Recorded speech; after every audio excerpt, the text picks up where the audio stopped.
Excellent. Okay, let's begin, guys. So 15D, stationary points. Going to flow on from what we were talking about yesterday. Again, this is a skill where you can just answer this from your calculator. You can graph it and G-solve the answers.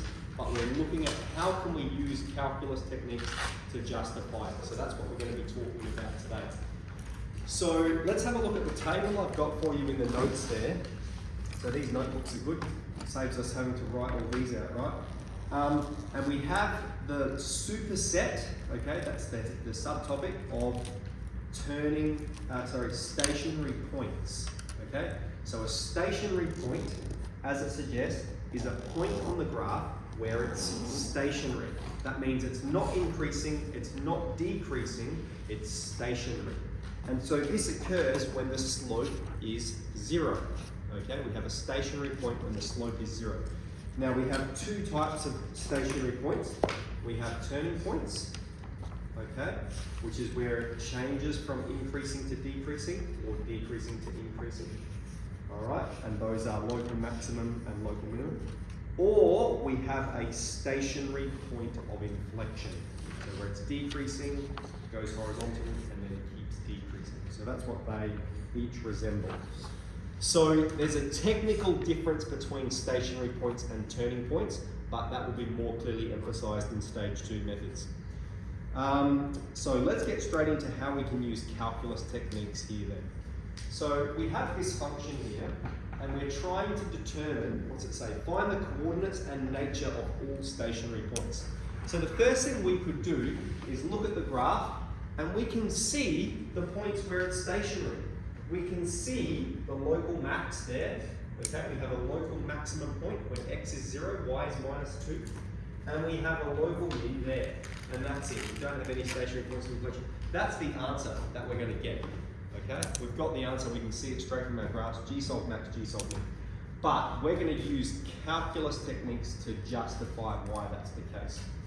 So here's the function. Sorry, they've got f of x. F of x equals. So our process again is going to be to find f dash of x and draw its sign diagram. So firstly, f dash of x will be 3x squared, take away 6x.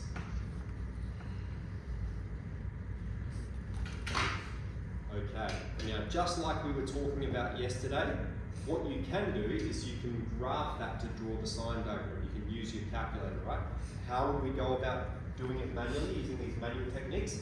We need to find the roots, so we would make it equal to 0.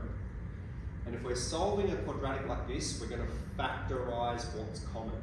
So we've got 3x is common, and that's going to leave us with x. Take 2 in brackets, apply the null factor law,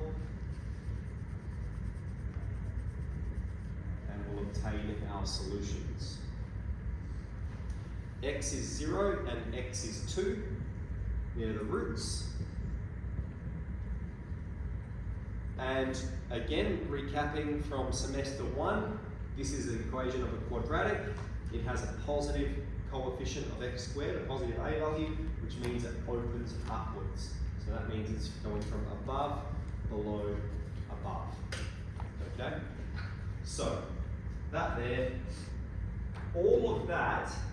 So I'll show you this, the y, and I can do y dash.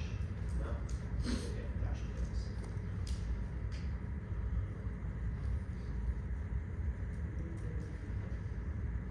So remember I showed you this on your calculator. If you have the function, you can just graph the derivative function. And so that's what it looks like. So I'm getting the sign diagram from there, yeah? It's above until it gets to 0. And then it's below until it gets to 2, and then it's above. Now remember, this is the sign diagram of the slope function. So this tells us about the original function, that it's increasing until we get to 0, and then decreasing, okay? If we are increasing and then decreasing, what kind of point is that? That's a maximum, isn't it? We have positive slope, and then we have negative slope. So we know if the sign diagram takes this shape, there's a local max on the original function. So we have a local max at x is 0, so we can find the y value in a moment. And then if we're decreasing, so we've got negative slope, and then at this point we change to increasing, to positive slope, that's going to be a local min. So we have a local minimum at x is 0, at x is 2, sorry, and a local max at x is 0. To find the corresponding y values, all right, you can put these numbers into the y equation. This is the original equation that tells you the y value, the corresponding y value. This tells you the slope, right? So if we put x is 0 into this equation, that's going to be 0, that's going to be 0, we're left with minus 2. And similarly, if we put 2 in, we're going to have 8, take away 12, take away 2. All right, take 12, take 2. 3 times 2 squared is 4, 3 times 4 is 12. So what's that? Minus 4, take 2, minus 6. All right, so we did all of that just using calculus techniques. What's the coordinates?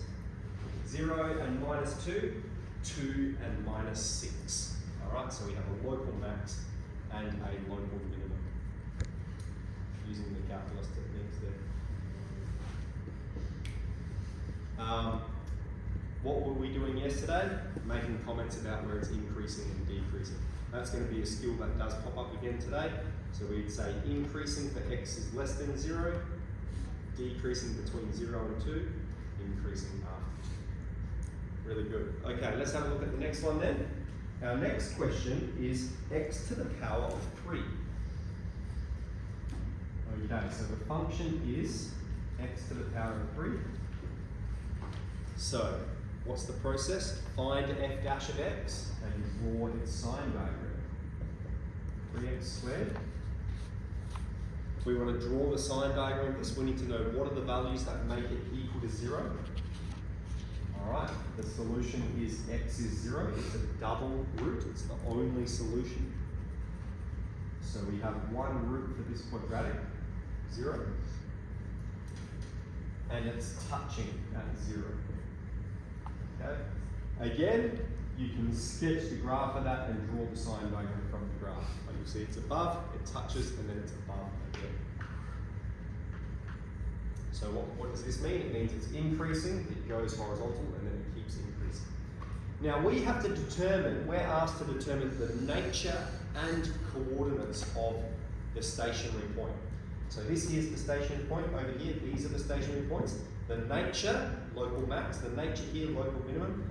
If we're increasing, goes horizontal and then keeps increasing, that's not a local max, is it? It's got a special name and it's written for us here. It's what we call a stationary point of inflection. Okay, so looking at the 2 on the right, if the sign diagram looks like this, or if it has 2 negatives, it's a stationary point of inflection. And what that is that's a place where the graph changes shape. All right, it changes from being concave down to concave up, or vice versa.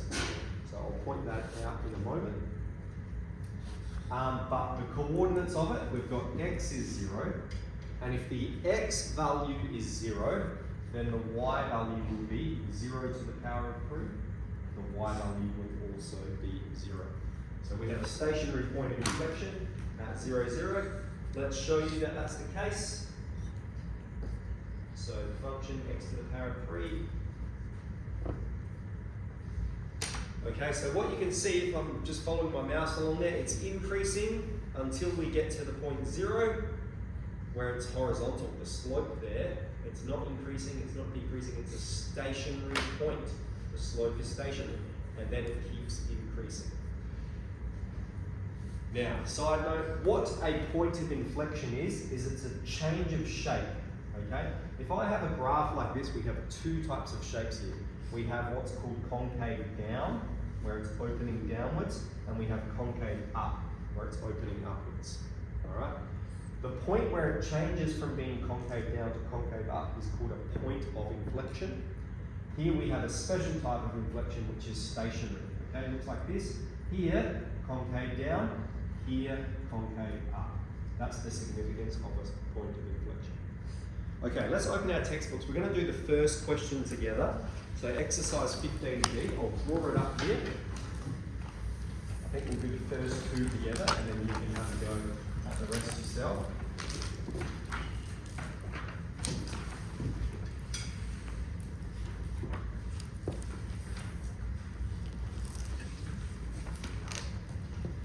So 15D. Alright, I'm going to sketch it. So this horizontal there, and then keeps decreasing and changing again. This is minus 2.8. This is 0, 0, and then 3 minus 11. Cool. Okay, we've got points A, B, and C.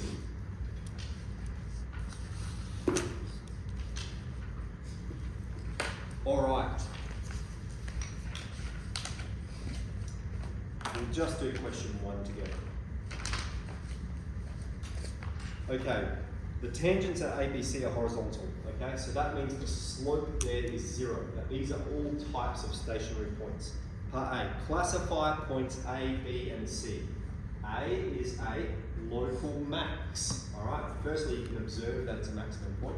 But you can see you're increasing and then decreasing. So we have a local max at A. We have a local minimum at C. And what's going on at B? Stationary inflection. Okay, it goes horizontal there, it's not a maximum or minimum, it's decreasing, goes horizontal, stationary, and then keeps decreasing. Stationary, point of inflection at B.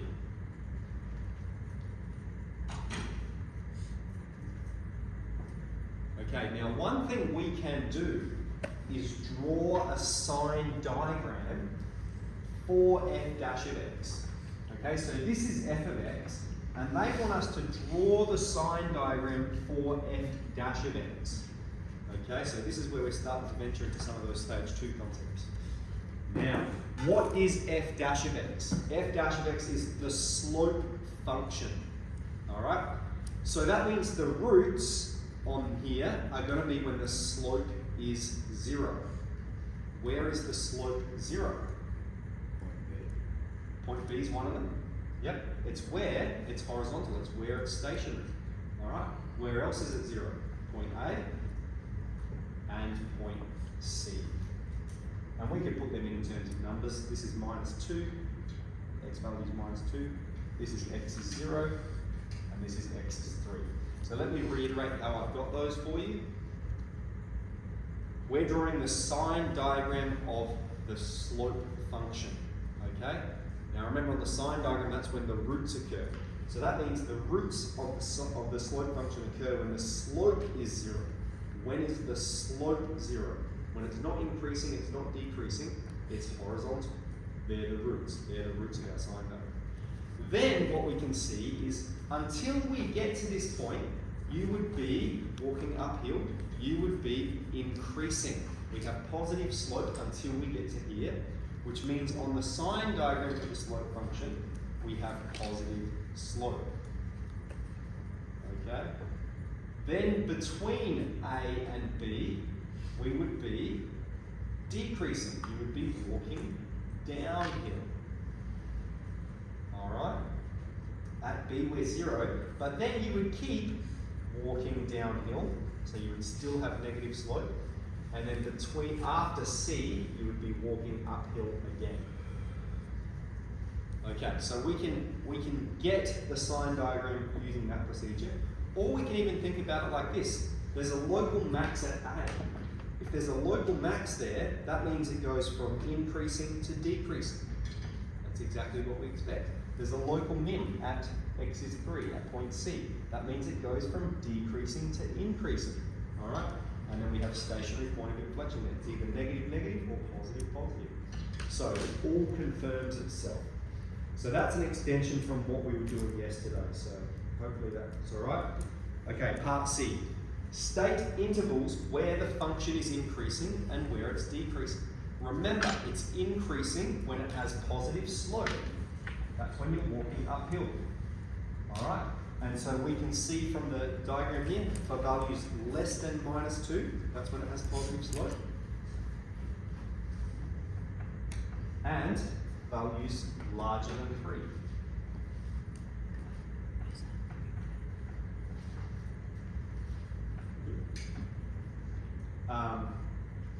And you can see that here. We were doing that skill yesterday. Increasing until we get to -2. Increasing after +3. And then decreasing, we have to state these as 2 separate intervals to demonstrate that the slope is horizontal at this point. So decreasing when we have negative slope, which is between -2 and 0. And then 0 and 3.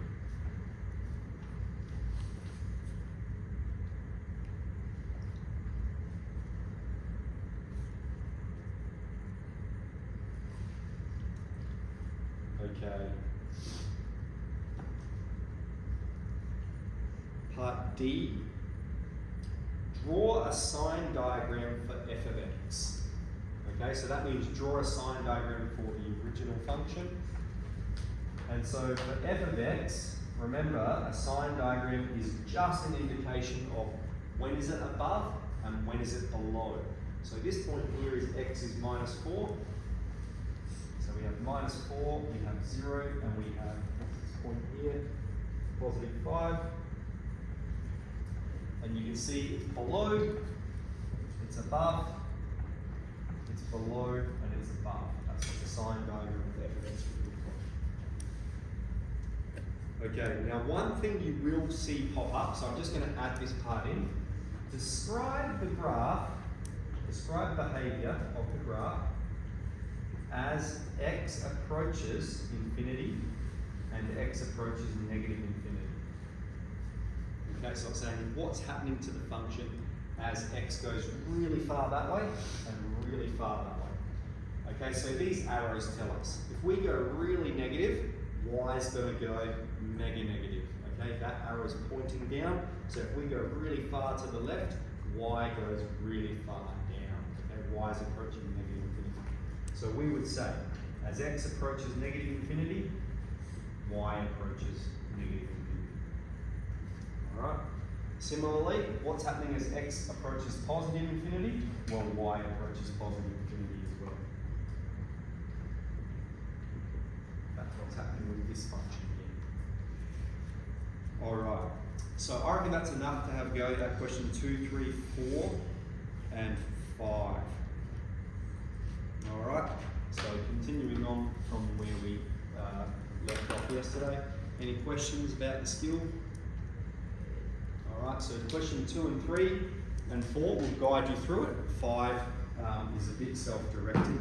Use your calculator to help you out, but where you can, try use the calculus techniques.